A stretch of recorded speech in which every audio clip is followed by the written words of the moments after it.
Praise the Lord. September 18వ తేదీ 2024. ఈరోజు దేవుని వాక్యము, అయినను యెహోవా ఆజ్ఞ ఇచ్చునదేమనగా ధైర్యము తెచ్చుకొని పని జరిగించుడి, నేను మీకు తోడుగా ఉన్నాను. హగ్గయి 2వ అధ్యాయం 4వ వాక్యము. అవును క్రీస్తునందు ప్రియులారా, హగ్గయి ప్రవక్త ద్వారా దేవుడు తన ప్రజలను ధైర్యపరుస్తూ అభయమిస్తున్నాడు. దేశంలో ఉన్న రాజులను యాజకులను ఉద్దేశించి ప్రవక్త ద్వారా ఈ మాటను పలికెను.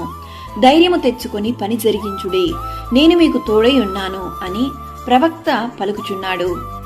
ఈరోజు ఈ వాక్యం వింటున్న ప్రియ సహోదరి సహోదరులారా, అధికారంలో ఉన్నటువంటి అధిపతులు కానివ్వండి, సేవ చేస్తున్నటువంటి సేవకులు కానివ్వండి, విశ్వాసం కలిగిన జనులు కానివ్వండి, చాలా సందర్భాలలో వారు ఎదుర్కొంటున్నటువంటి సమస్యలను బట్టి అధైర్యపడిపోయి ధైర్యమును విడిచిపెట్టి నిరుత్సాహపడుతూ ఉంటారు. అయితే మోషే యోషువాలకు తోడై ఉన్నటువంటి దేవుడు ప్రవక్త ద్వారా ఈ మాటలు